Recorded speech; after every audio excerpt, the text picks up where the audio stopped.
Thank you all very much. And I am going to give everyone just a second to come on. I know this is a different link than the Wednesday Real Estate Syndicator Live that Mauricio and I do. So I want to thank everybody for jumping on over to the other channel and joining us for the inaugural Conscious Wealth Building for Syndicators. And I want to take just a moment to do a little bit of housekeeping. But first things first is I want to take a moment to thank our panelists here, and I'm gonna let them all talk, but I want to thank Maureen Miles from 4M Capital, Ashley Wilson from Bar Down Investments, and Kathy Fettke from the Real Wealth Network. And today, ladies, thank you so much. We're gonna talk about conscious wealth building, but I'm gonna want to dive into each of you individually. Couple of really quick housekeeping things. First, join us again May 26th, next Thursday. We are going to have the second installment here, and so far confirmed are Amy Silva and Sarah Sullivan, and that's going to be same link here. You don't have to re-register, also free, same time, Thursday, May 26th at 4:30 Pacific. And also stay tuned because we will be giving out some details about the first Wealth Consciousness Retreat in Laguna Beach, October 6th through 9th. So I'll be sending some information around about that. I'm very, very excited about this. So let's just dive right in as people are coming in. Ladies, the format is very simple. I want to hear about your unique talents and superpowers. And then I want to talk about what you find important about conscious wealth building. Why is that meaningful to you? Why are you passionate? And I know each of you is passionate about that. So if we could just start, Ashley, could you just talk a little bit about your superpower? Hi, everyone. My name is Ashley Wilson, and as Bethany mentioned, I'm from Bar Down Investments, and my superpower is asset and construction management. So my background is in construction. I grew up with a general contractor as a father, and he had his own business for over 45 years. So I was exposed growing up to everything from residential, commercial, Section 8, new development, really everything in between. And I then went to school and transitioned in the pharmaceutical industry and worked in a global capacity. I was the director of vaccine development for GlaxoSmithKline, and learned how to manage from afar. That parlayed perfectly into managing projects from afar with coupling the construction knowledge and the operational side of things. So I am very detail oriented when it comes to asset and construction management. And I believe there's an interplay between the two, and it helps me govern the decisions that we make as a company on how to best reposition assets for the maximizing of profits for our investors. So that is, in a nutshell, what I believe my superpower is. I also too am just extremely detail oriented, and I'm very good at putting together all the different pieces of the puzzle. So understanding what's going on in the macro and micro economic sector of our economy, coupled with our real estate asset class, which is obviously multifamily.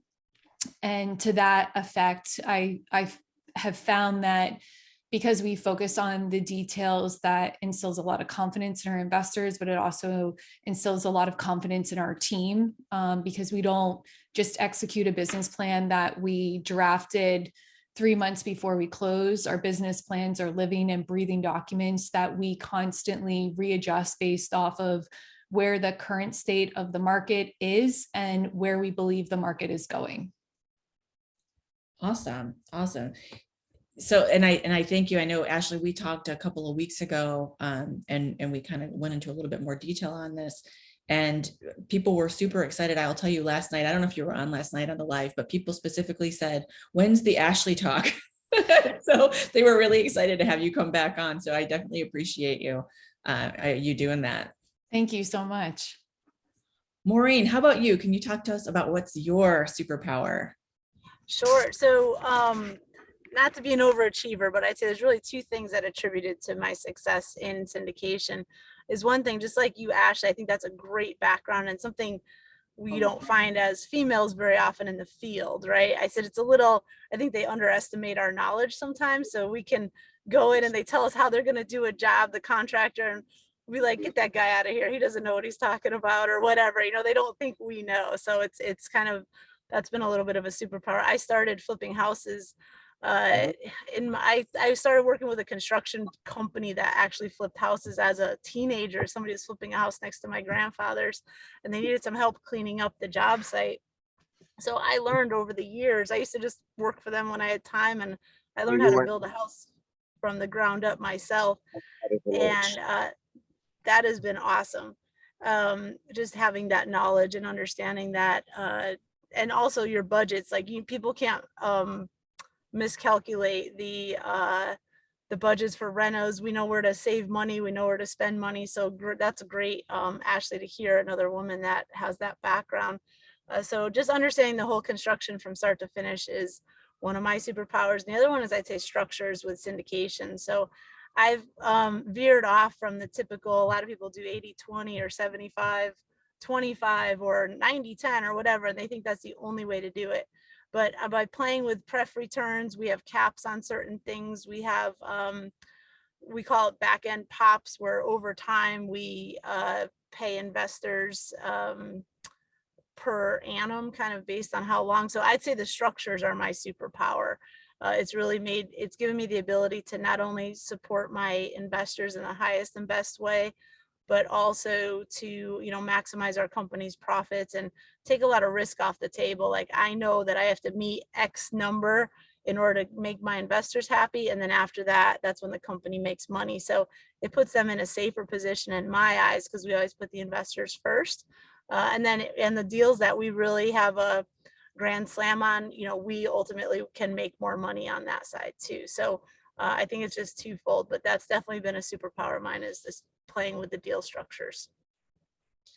Of course, I love that, right? That's a passion personally of mine. And I guess I should have prefaced this by saying, what are your superpowers apart from the obvious that you are badass women in a mostly male dominated space?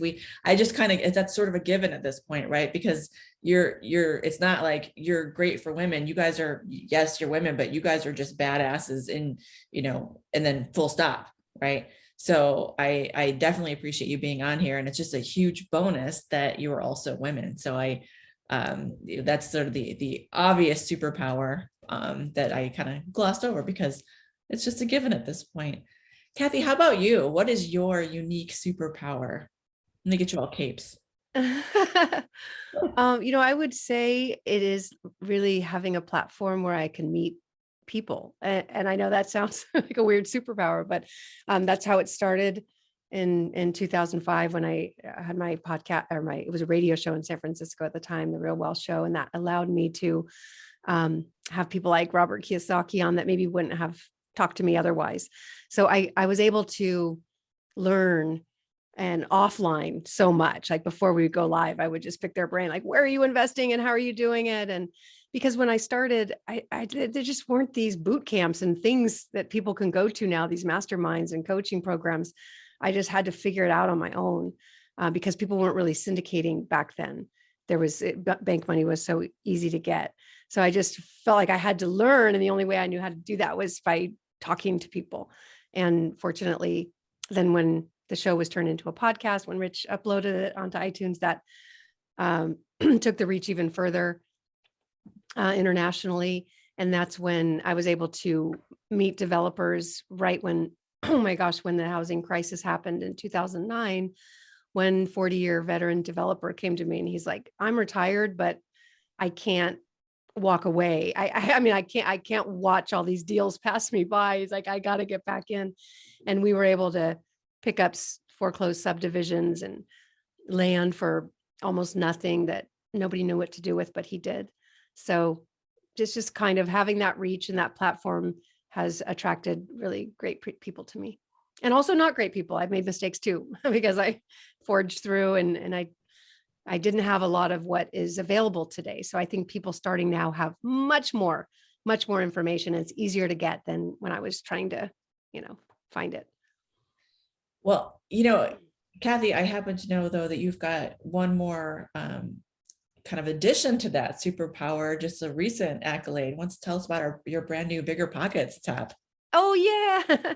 And again, that's part of like just connection and the platform.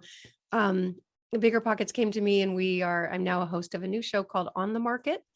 And we just talk from an investor perspective of what we're seeing. And it's so important these days because it's crazy times, right? Everything is changing all the time, unprecedented territory that we're all in. So it's really important that we have these gatherings and that experienced investors are communicating, because the information you get on the news, and I know this because my background is in the news, it's often wrong. It's just, as a news reporter for many years, we had 15 minutes to put together a story sometimes. And I had to write a whole story on Hillary Clinton's new health care bill. That dates me, but that, and I had 15 minutes to read it. How could I possibly know what was in that and still have to report on it? So it's just so important that we not look at the headlines, but talk to real boots on the street investors to know how to navigate these changing times, which is so great that you're doing this. And I'm so excited because I definitely want to hear all of your insights as this before we started and let everybody in. Maureen was giving us some nuggets of wisdom as well, which, Maureen, I'm going to ask you to repeat yourself in a little bit here about what you think everybody's wondering, like what's going on in the markets, right? And so we can hit on that in just a moment. But the three of you, so you're all real estate syndicators in various different ways. But the one thing that I think you all have in common is that you are all investing and doing good things, right? You're all conscious about the wealth that you've built, right? And I want to hear a little bit about what that means to each of you. What does conscious wealth building mean to you, and why is that so important to you?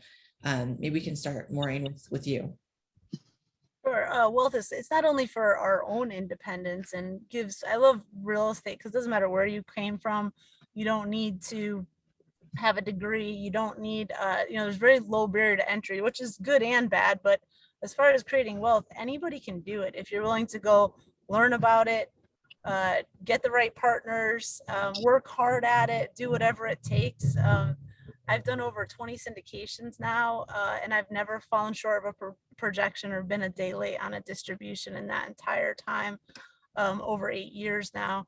And conscious is just putting, like, I always put investors' money ahead of mine. So that's something that I always thought people just did. It doesn't seem like anything you have to say, but as you're out there in the world, you'll notice that not everybody does that, which is kind of incredible to me. So conscious wealth building is helping others build wealth as well.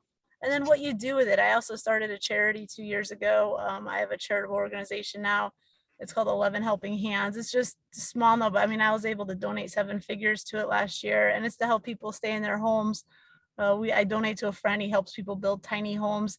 So just also giving back and spreading the word too. I said, I didn't learn all this stuff just so that I can figure out my business, but I love sharing it with people. I love inspiring men and women coming up in this, and just knowing, really, I do truly believe anyone can do this. Anyone can do this. Just like Kathy said, sometimes we get the wrong people that come through us, but it's working through that too. We learn lessons. So, coming up, I think of certain lessons that I learned that might have cost me a few $1,000s. I'm thinking, wow, that's so good, because it could cost me millions when I'm down the road buying the bigger complexes. So take every lesson and learn, and, just keep growing and doing good. Be a good partner, be a good owner of your company, be a good employer, just always be the best you can. And yeah, just treat people well and use your money for good. That's all I can say. Yeah. Good. Thank you. I know it's really important. And I know, this is probably going to get me in a little bit of trouble. I feel like it's easier to have this conversation with a panel of women. And I know most of our clients are doing good. They're conscious, and they're building wealth. And I feel like sometimes it's easier to have the conversation with women. So I do appreciate that. But I will tell you this, I don't know if it's just who we attract as clients, but our clients are, and probably everybody who's listening here are really deliberate in creating good businesses. And so I really appreciate all of you, because it's nice to, in my past life, I worked with a lot of Silicon Valley bros, and we did a lot of tech and startups, and it was a lot of kind of ugly money. And so this is another reason why I love real estate too, because, and I think because it's sort of the great equalizer, right? Anybody can do it, and there's not this economic divide between keeping people out, the barrier to entry, as you mentioned, Maureen. And I find that it's so much more enjoyable to work around. I mean, the community here is amazing. And, Mauricio has been working really hard to build up the real estate syndicator community group on Facebook. And that's why we're doing these kinds of things. And so I just really appreciate the fact that all of you you care about this. And I know a lot of this is just really a mindset. And so I appreciate that. Kathy, how about you? What does conscious wealth building mean to you? When I started 20 years ago or so, I was really clueless about wealth. That's why I became passionate about it, obsessed with it. And I started to have my Real Wealth Show focus only on wealth building. And then I started to get invited to speak at local RIA clubs, and I could just see people lying to the room. It was just amazing to see that there are people out there who don't have any problem lying when it comes to investments. So that happened on numerous occasions. So I thought, okay, I'm going to create a place that's really safe for people, where they can come and ask questions and learn, and there's no pressure to do anything but come and learn. And even then we would have people come to the club and try to sell stuff, so then we were like, okay, don't buy anything from anybody we don't know. Because, they would come back and be like, I lost money at your clubs. Like, well, what'd you do? They listen to the person sitting next to them. So I think I learned early on, as I was learning about how to build wealth. I didn't come from wealth. I had a dad who's a dentist, so we weren't poor, but there were 5 kids, and there was, it was just enough. But we weren't taught about wealth. So I was really on a mission to learn it. And in that space, and then again, back then it was mostly men at these clubs. I was one of the few women. I just thought, I'm going to bring integrity to this business. And even then it was really hard to hold back the people that would come. I remember people would come to our club and be like, I've got some properties I want to offload, to your investors. I was like, no one's offloading anything here. But it was constant during the foreclosure crisis. We had people coming to our group saying, hey, we can get these foreclosures and you can mark them up 20 grand and just sell them to your customers. Like, why would I do that? Like, if I fix it up, sure. But you mean just as is, just market? No, I'm not doing that. So I just saw greed all the time, everywhere. It felt like I was alone in this world of sharks, which, you know what, I surf, so I'm around sharks all the time, and I'm really not afraid of them. But it was just like, how do I navigate? So that was the one thing is, look, you can do things right and make money. You don't have to do them wrong. You can do them right and make money. It was the same thing. My first business was, I was a talent agent. And I worked for, my first job was with this talent agency where they would just rip people off. They would have kids teaching these acting classes, and they'd charge $1,000, and it was terrible, just terrible acting skills. It's like, why don't you just get a good teacher? So I started my own talent agency. I left them and I offered quality, good acting, connections to get jobs. So it's the same thing. Just be good, and you'll have a better business. You can do it any which way, but why not just do it right? So that over the years, again, I've met people maybe that weren't necessarily trying to rip people off, but maybe they just didn't have the skills, or they hadn't thought the plan through. People get very excited and they need an Ashley to really look at the details and make sure, so it's not always, I don't want to say evil intent, but it might be unconscious investing, just not knowing. So conscious investing, I think, would be being very aware of what you're doing and being well studied in it, and really putting the investors first. Although I will say in the beginning, I put the investors completely first, like many women do, and think about themselves last. And in my first probably 6 syndications, I didn't charge any fees. I was like, no, I'm not taking any fees. I'm only taking the back end. And some of these projects were delayed, and I spent 5 or 6 years because they were developments, big ones, 4,200 lot type developments. I have one that's 10 years old right now. We didn't charge any fees, because I was like, oh no, I want to be so good to these investors. And they're going to be so happy. I also made it compounded pref. Wow. So I will not get very much of the back end, and I worked 10 years. So, there's putting investors first, but also being conscious about yourself, taking care of yourself. Right. So. Yes, I know listening, I'll give a little bit of a plug. My mindset person is my, she hates when I call her a coach. She's not a coach. My strategist, my mindset strategist, she's on listening, Susan Hansen.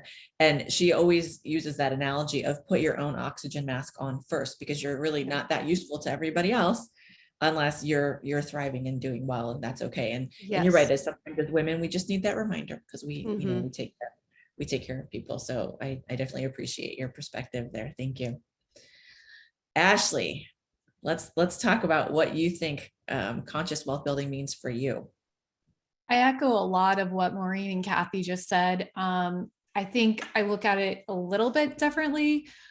So I see it synonymous with social responsibility. In my master's program, we were required as part of the concentration to take a social responsibility class, which it was all under entrepreneurship, but it was driving home the point that you could be socially responsible and make money in parallel, that they are not two separate ways of doing business. And that really drove it home for me to start from the ground up. So when I look at conscious wealth building, your success is 100% contingent around on the people that you surround yourself with.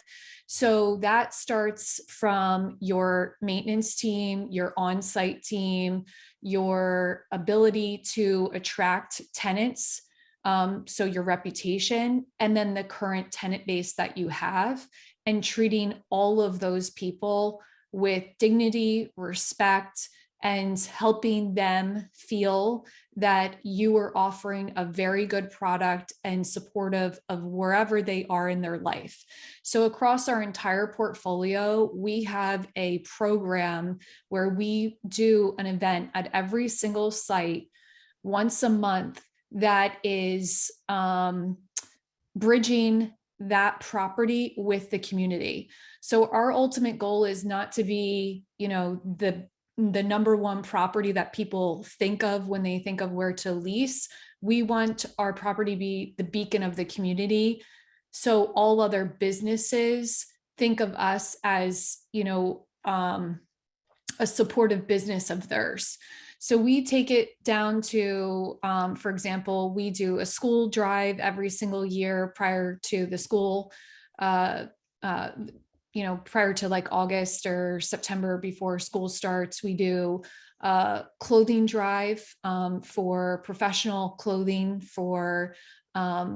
we partner with different women's shelters to provide professional clothing so women can go to an interview and feel confident in whatever they're wearing. We do food drives, we do toy drives, we work with cancer societies, humane societies.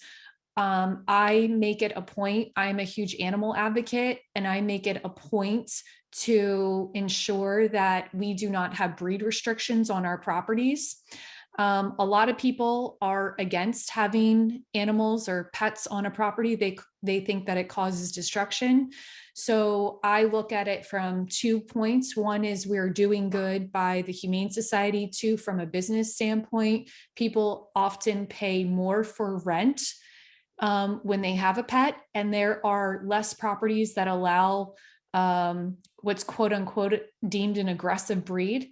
Now we put other measures in play. So for example, the pet has to go through a pet interview to make sure that it's not aggressive, but we don't restrict it by breed. So we focus on the ground up. So we start with, our on-site team, making sure that we understand that no one's superhuman. The tasks and responsibilities that we put on a property manager is simply ridiculous when you think about it. We're asking them to be able to do sales, to do management because they're overseeing a team. We're asking them to execute a business plan, so have some integration of an executive level mindset to understand how to make decisions and how NOI is impacted when deciding whether or not to do an expense or, or how to do an expense. There's so many challenges that we put on our on-site team. So kind of being empathetic of the situation that they're filling multiple roles. So you have to have some leniency when you're managing them, all the way to your property management team, creating alignment with them, making sure that when we win, they win, and vice versa. So we grow together. That kind of mindset, more of an abundance mindset, that we work together. And then also to, just like Maureen and Kathy mentioned about the investors. So the investors, we always put first. We are, your number one investor is really a bank. So the relationship you have with your bank is so critical, and going that extra step of making sure that communication is extremely prompt and you get whatever the bank is requesting. They ask for quarterly financial reports. All of our quarterly financial reports are delivered typically within 2 hours of the request, if not at the very latest 24 hours. And that has solidified our relationship so much so that those big box banks are contacting us versus the other way around. So that's kind of the rapport that we want to create. And the team in and of itself, making sure that we all get along. Kathy mentioned that, some good people have been attracted along the way, and then some not so good. And I've had the same experience.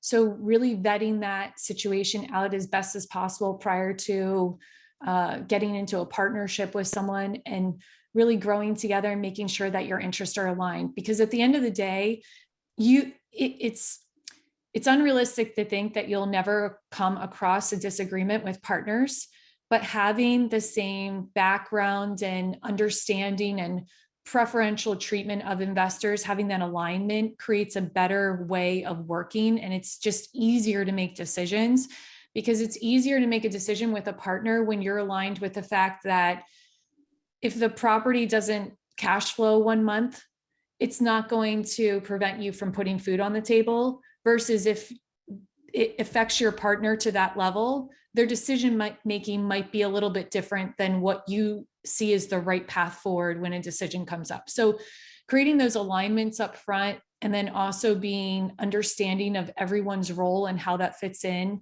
to the bigger picture, and making sure that they also understand the bigger picture as well, I think creates the best path to growing wealth together. Excellent. A lot of really good tips there. And one of the things I would like for each of you to do before we finish here is a bit of wisdom for everybody who took time out to join us today.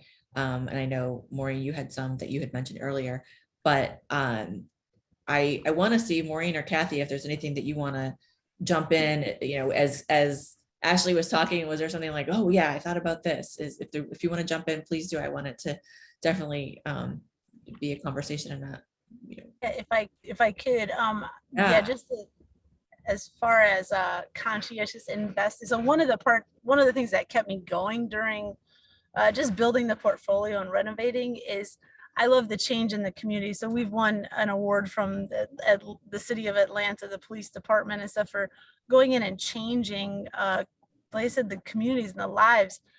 That's what feeds my soul about the business, is when you go into a community that's been neglected. We used to go after projects that had deferred maintenance, because that's where I would find more money in them. I knew how to fix them. I'm sure Ashley has the same thing. We know how to renovate correctly.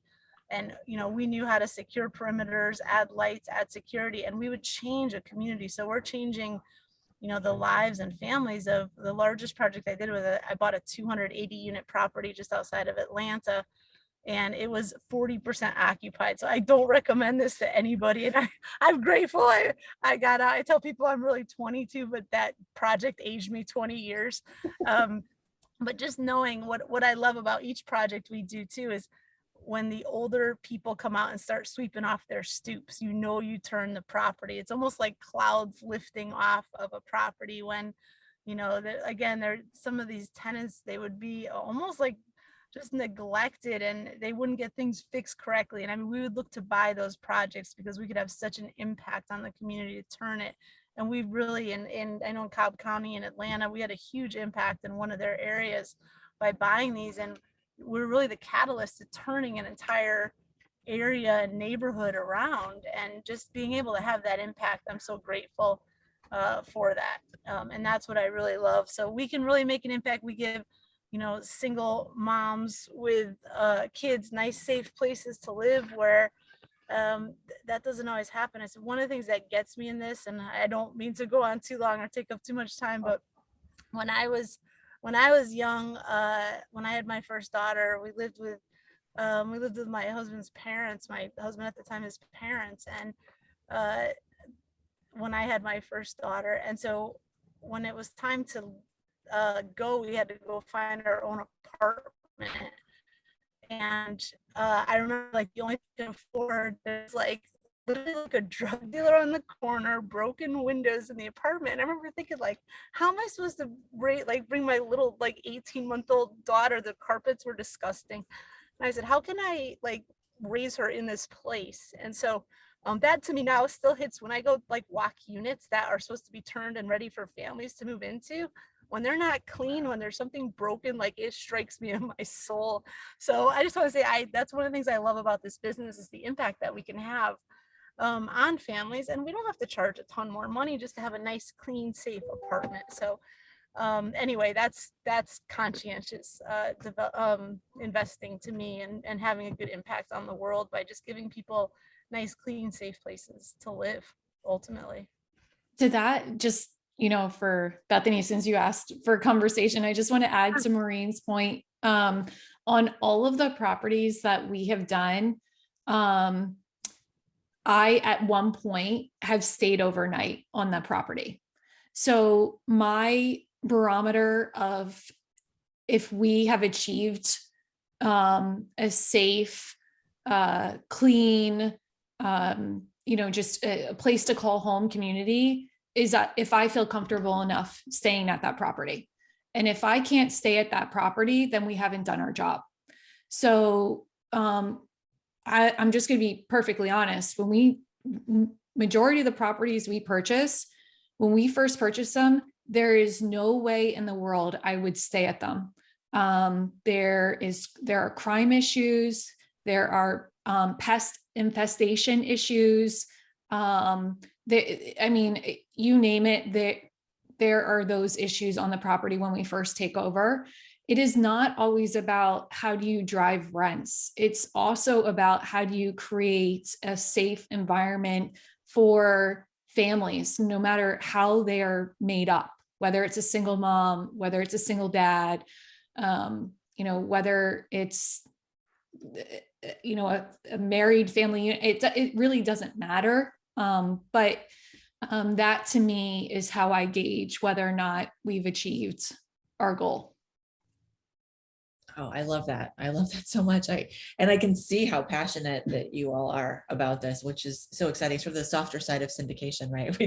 We can talk about construction and raising rents and structures and all of that. But I think, for me, it's really wonderful to hear how passionate you all are about creating safe spaces and again, building wealth, but by doing good things.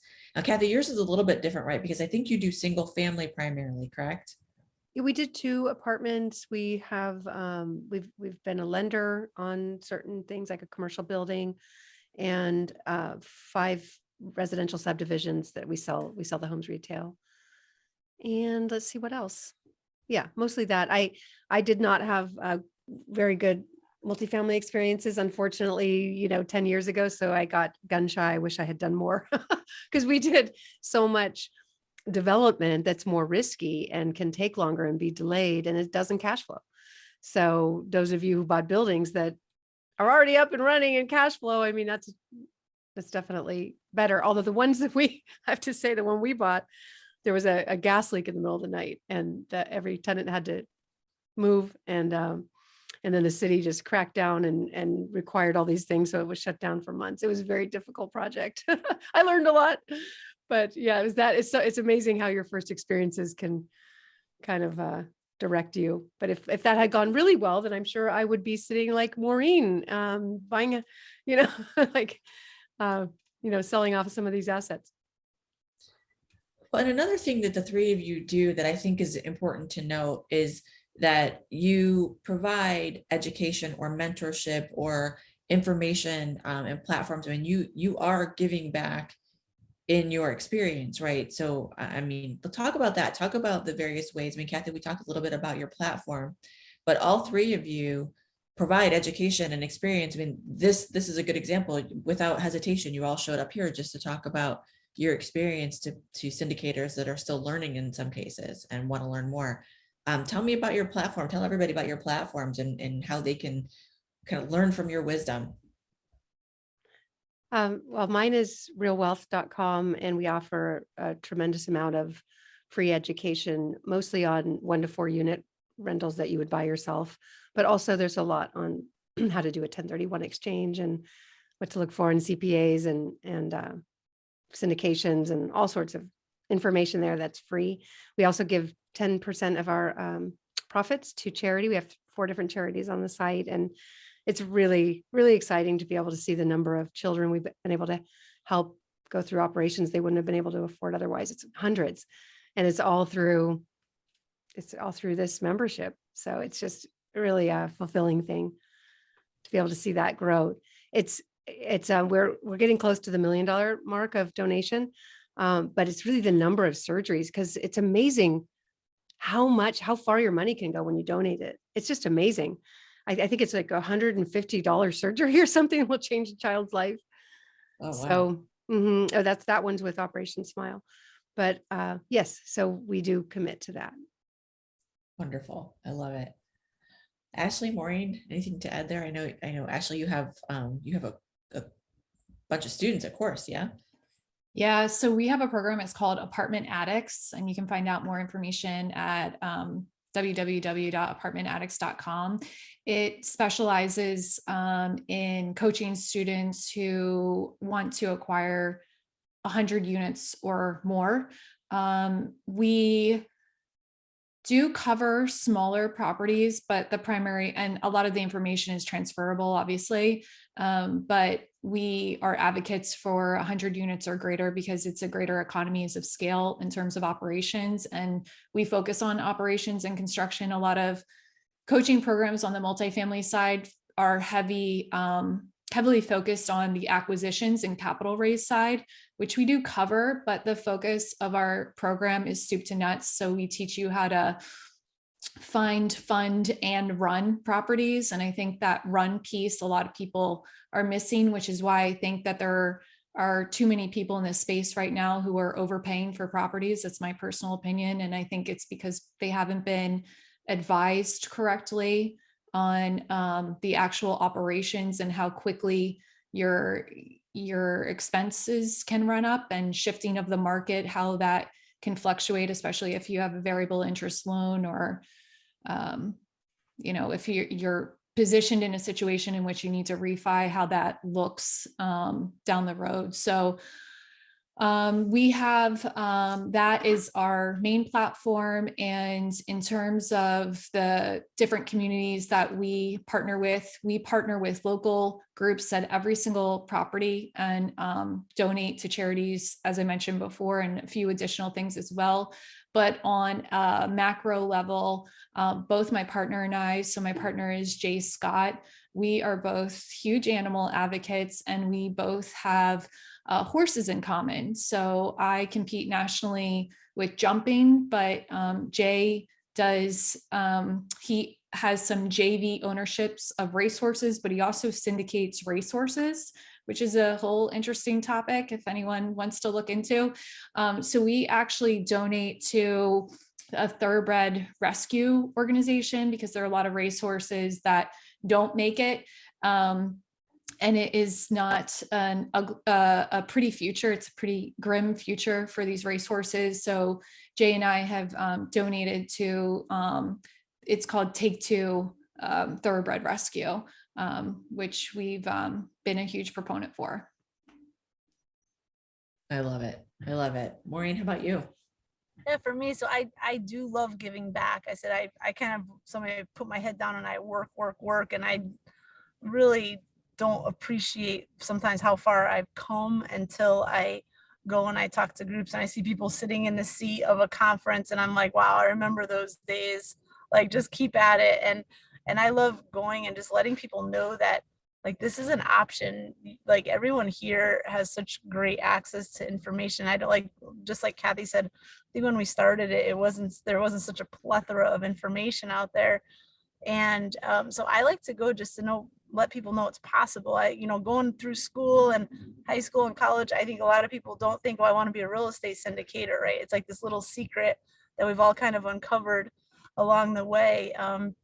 I was flipping smaller multis and singles when I ran out of money and the numbers started looking really, really good. And I stumbled upon a group. I had some people that wanted to invest with me, but I didn't know what to do with an investor. So I stumbled on a course on raising private money. And that's the only reason I heard about syndicating 100+ unit deals. Like, it was never even on my radar, even though I was actually in real estate. Like, I just didn't know about it. So I love talking to different groups on different platforms. I have someone right now, they want me to kind of create a course on just what I know. Like Ashley, it's not only just buying it. A lot of people think the finish line is when they found the deal, raised the money. It's like, I'm done. And it's like, no, that's when the work just starts. Like, that's when the test comes. That's And for I think sure. people fail to see that. And what do you do once you buy it? I was joking around with my first property. I was like, this wasn't in any instruction manual ever. Like, there's so much of that out there. And so having great partners is important, but I'm actually looking for a way right now to give back and to be able to speak to groups and spread the knowledge without charging a ton for coaching courses and stuff like that. I want to just be able to get the information out there in a simple way and, let some of the experts that are great at coaching and bringing people along, like Ashley seems to be, let them do their part. But so I'm still working on a platform, and anyone in real estate, you could write books on multifamily, the stories and the situations that you come into. So I'm still looking for my way to get out there and to help others. I always tell people, if you can reach out and get a hold of me, I'm busy, but if you can catch me, I'm always willing to help and, share my contacts or do whatever I can do to help you, because we've all had help along the way in getting to where we're getting and where we're going. So so I don't have a simple, I have a website. It's 4mrei.com. We have, people can ask us questions. We're happy to answer. It's www.4mrei. And, I have some people that will coach, but we're happy to speak to groups and, just to inspire. And always, since we've done every part of this from start to finish, we can answer any question. Just like, I love your experience, Ashley and Kathy. I know you're such a badass too, like, just in every aspect of this, we know it inside and out. So and my advice for everybody too is to just keep going, keep moving forward. Again, we forget sometimes how far we've come. I remember being scared to talk to a broker for the first time, and it's just like those experiences, you just get through each one at a time, and sometimes you have to look back and say, wow, I learned all that. My first deal too, some people approached me and they said, oh, I want to get involved in multifamily, but I don't have a couple $100,000 sitting in the bank. My family doesn't have money. And I tell them, my first deal, I hooked up with a money partner that put up the earnest money for my very first property. And he was going on vacation. He's like, hey, Maureen, can you pay the video guy $750? And I'm like, I literally didn't have $750 to pay the guy. I'd been out of work a year then, because I had left my job to do it full time. And I didn't have the $750 to pay the video guy. So it was just working hard and understanding operations from my previous experience of, having single families and two families or two duplexes that kind of got me my position to be worthy to contribute to the group and then ultimately buy the property. But you don't need money to start. You just need a great attitude, a never quit attitude, and make sure you do good for your investors and your tenants. I love it. I love it. Couple things. If anybody on here does want to ask questions, please go ahead and put them in the chat and you can ask the panelists questions. And Maureen, you said something about how you could write a whole book on it. It just so happens that we have some authors here in the house.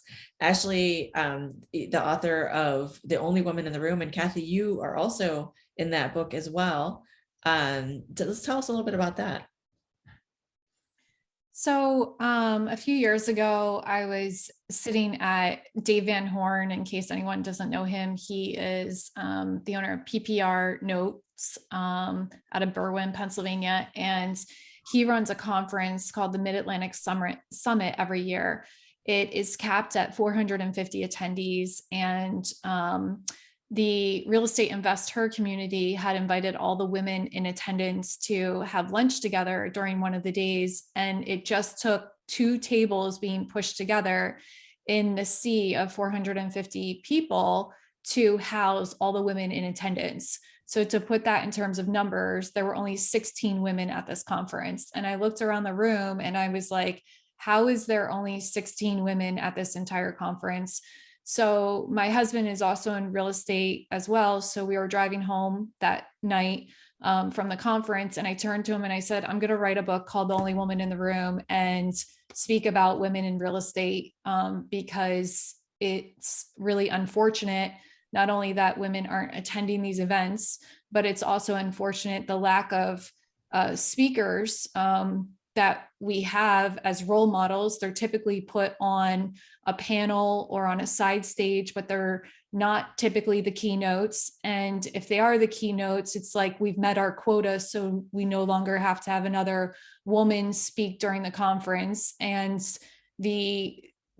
when we are asked to speak, it's on how does it feel to be a woman in real estate, and how do you juggle family life and real estate investing. And frankly, even as a woman, that's not something I even care to hear someone else respond on. I want to hear what their core genius is. I want to learn from someone regardless of their gender. So I didn't know how that book would take shape. And it took me about a year and meeting different women and realizing all of these women had such incredible stories. They were so, accomplished in their own right. And they just needed a platform to be able to say, I have this book. So, that adds to the credibility of speaking. I also have 2 daughters. So I selfishly wanted more female role models. I wanted to highlight more female role models for my daughters to look up to. So I identified 19 other women and asked if they would co-author this book. And I was very fortunate that obviously Kathy agreed to write a chapter, but I was just really blown away at all of these women's stories, not only from a knowledge standpoint, but an inspirational standpoint. And what was probably the most impressive thing about this entire book is how many men came up to me and said, I really thought this was going to be a book about women in real estate, but this is the best book I've read on investing. It's the most actionable, information that I can actually apply to my own real estate journey. And I think that's one thing that we do as women. We talked earlier about putting ourselves last, but one other trait that I see over and over again that women do is we overshare, and we will literally tell you our secret sauce as to how we've become successful. So it's very easy to replicate that success.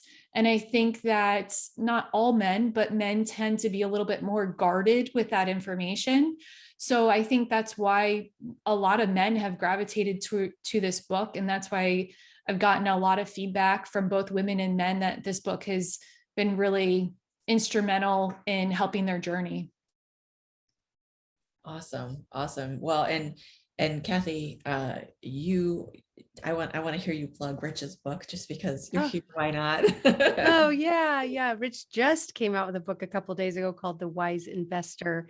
It's a parable It's just a really cool story about how a 34-year-old is just struggling with trying to make ends meet and have time for the family and the kids. And he meets this mentor, and, by the end, he's found himself financially free. So it's a cool book. And it's like number 2. So we're trying to push it to number 1. So if you buy it on Kindle, it might push him there. Because then, we're competitive. My book hit number 1. So I love it. Multiple categories too, Kathy. Yeah.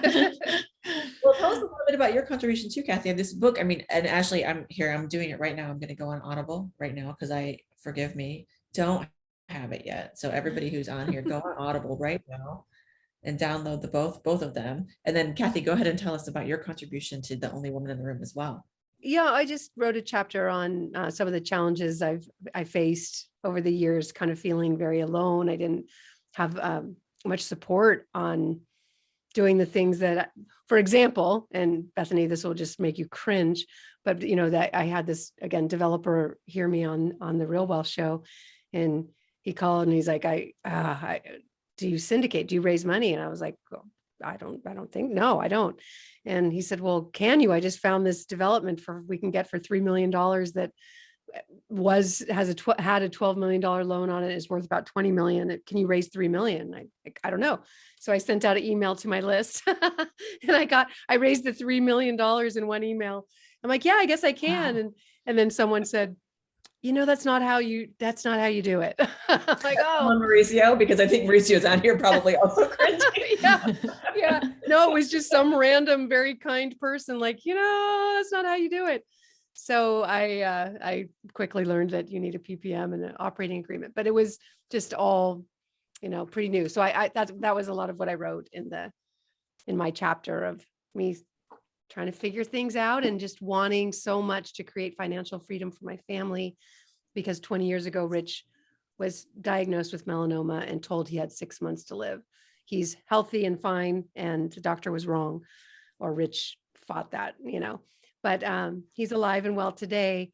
But it was this desperate desire at the time to be able to take over the finances for him so that he could, if the doctor was right, live any way he wanted to.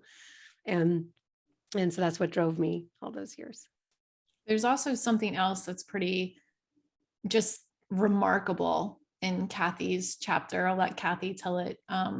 Something that Kathy and Elon Musk have in common. Oh, yeah, that's so true. Tell me that it's not Twitter. What?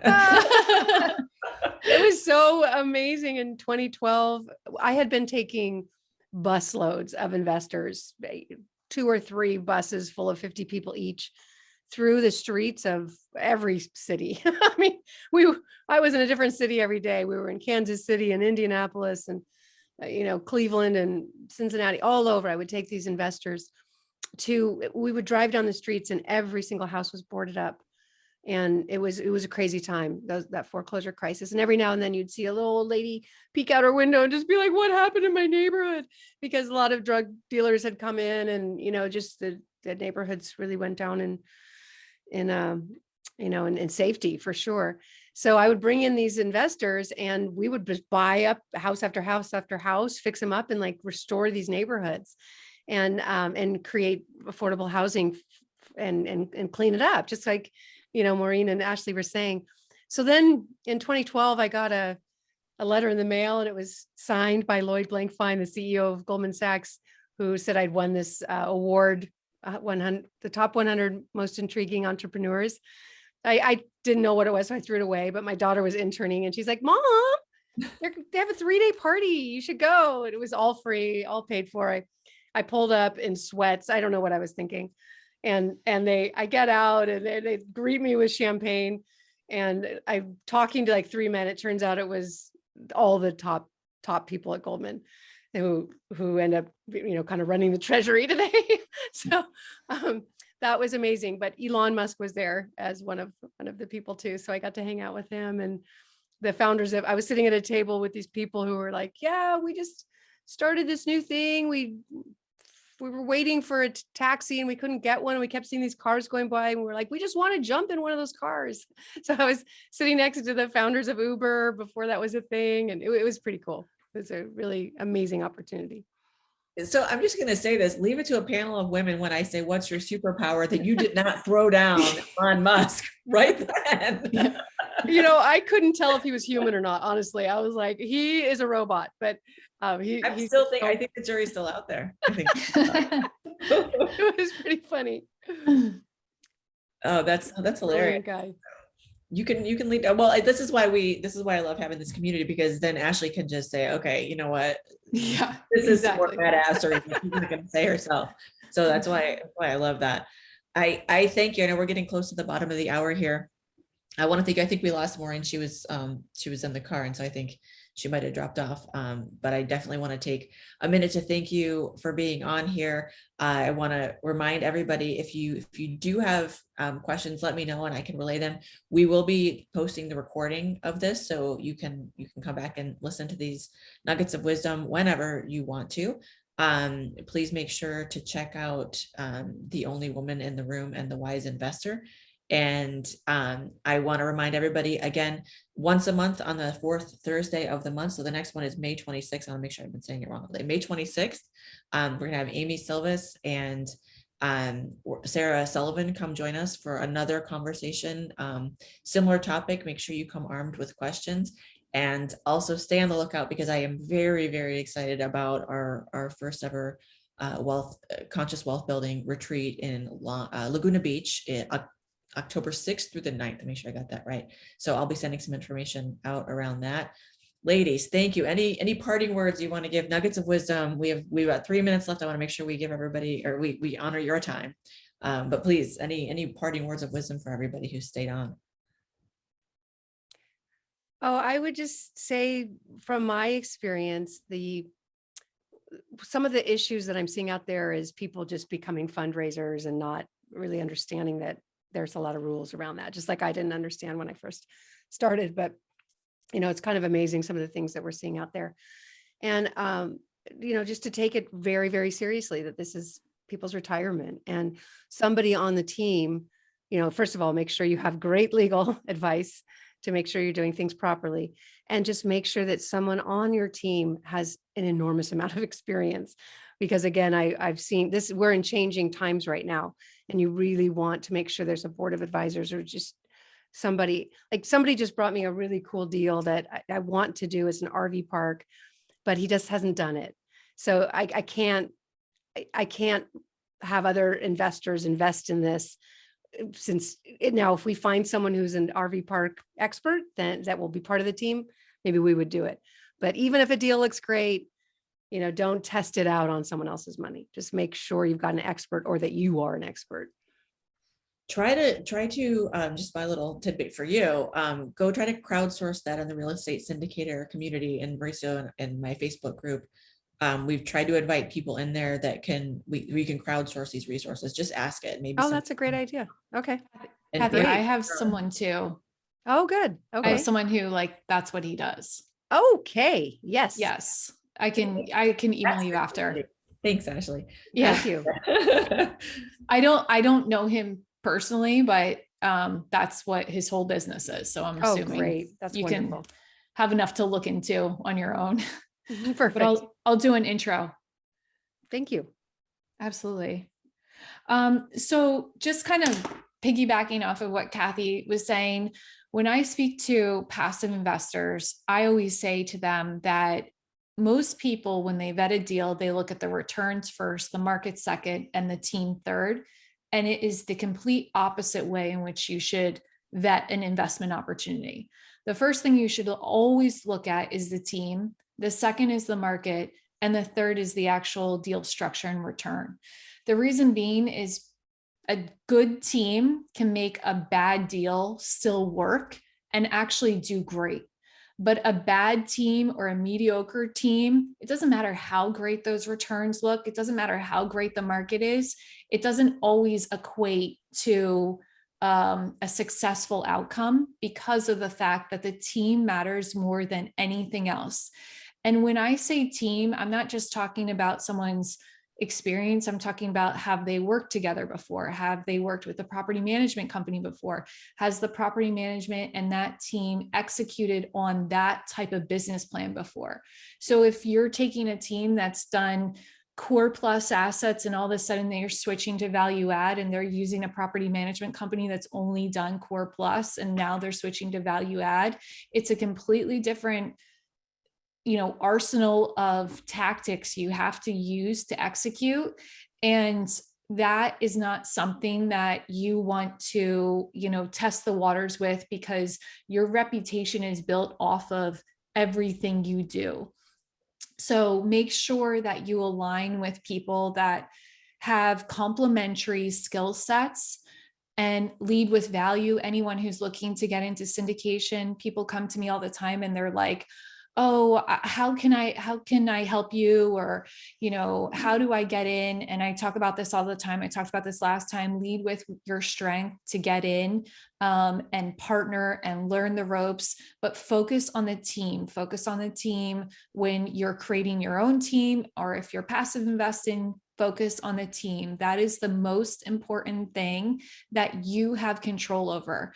And think about it. The thing you have most control over, you should focus on the most, because those are all the safeguards you can put in place up front. The market you have less control over, but educate yourself about the market. You can't just write it off because you don't have control over it. There are always ways to find success in a changing market. You just have to be nimble and shift your strategy. And last but not least is the deal metrics and returns. Maureen talked, I loved what Maureen said about her deal structure. We do the exact same thing. People ask us all the time, do you do a 70-30 split on every deal with a 6-pref? Nope. Every single deal is different. Sometimes we have caps, sometimes we have refi out, sometimes you know, there's all different ways in which you can structure a deal and be creative on the deal. And that speaks to the team though. That doesn't speak to the deal's returns. It speaks to the experience and the ability for that team to see different opportunities and maximize the return for everyone that's involved in the deal. Wonderful. That's awesome. And anybody who's not already following Ashley on social media, LinkedIn, she's always dropping these kinds of wisdom, nuggets of wisdom. I know Mauricio loves to get content from Ashley's page and just say, you know, Ashley said this, so here you go.